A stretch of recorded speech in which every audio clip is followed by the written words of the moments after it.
Welcome to another episode of Mighty Mods. Martin, we're in a shed. We're in a shed because our show car's right there. It's right there behind us. Now, a lot of people have been asking about how to win. What are you looking at? It's like a headband for episode 1. Yeah. A lot of people have been asking about how to... Dude, that's filthy. That's like 3 years old. A lot of people have been asking how to install HID. So what are we going to do, mate? We're going to install some HID. We're going to do it. Let's do it.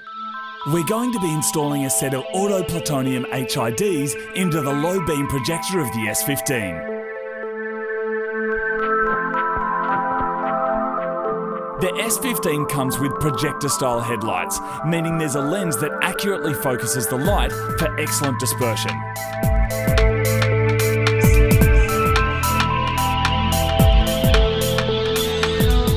The kits come in a variety of globe sizes.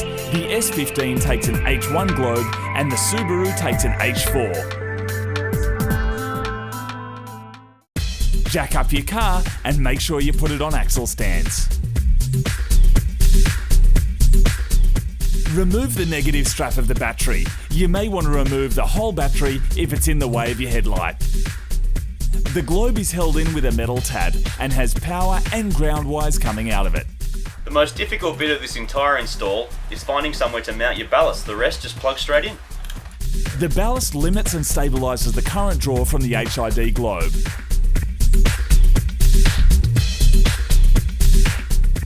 This is the cap that sits on the back of the headlight. We've got to drill a hole in it so the HID fits through.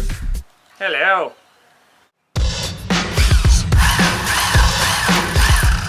Our globes require a 22mm hole to be drilled into the back of the headlight cap.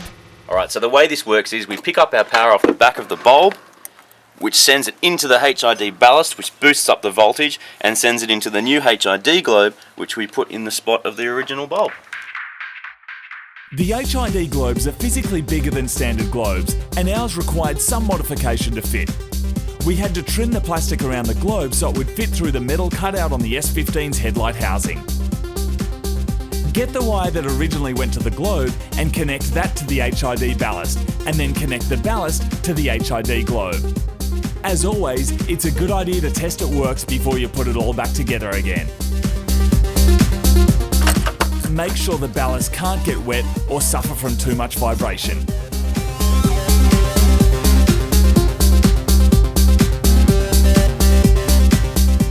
The colour temperature of the HIDs are really blue, so we're also going to change our parkers because now they're looking really yellow.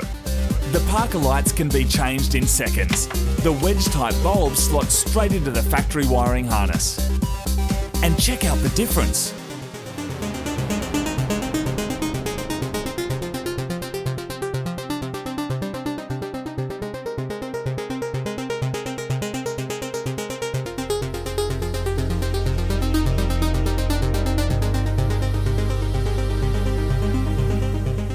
HID stands for high intensity discharge, but if you don't set them up properly and you're driving around blinding everyone, it's also an acronym for hello, I'm a dickhead. Now it's time to do the same thing to the other side.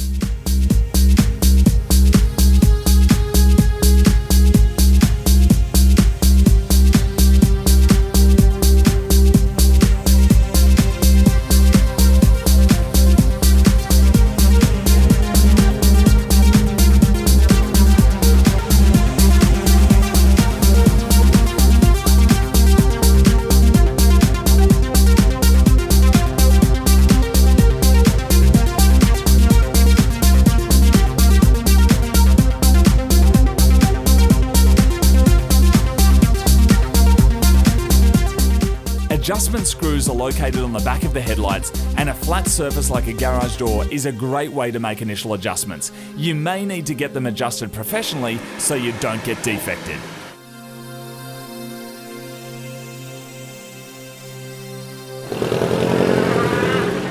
HIDs can also be fitted in older style reflector headlights like Marty's Liberty. However, you need to adjust them carefully, otherwise you're going to blind everyone and everyone's going to think you're a dickhead.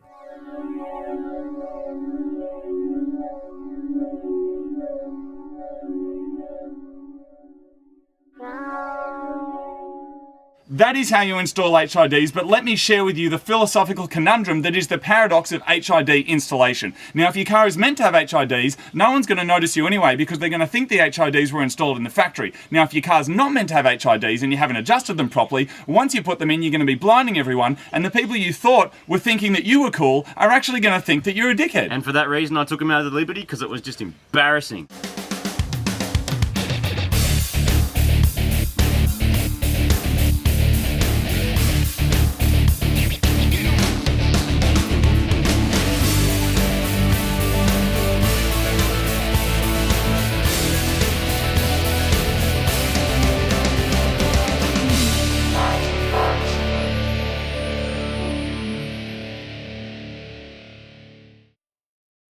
Alright, so the way this works is we pick up the power off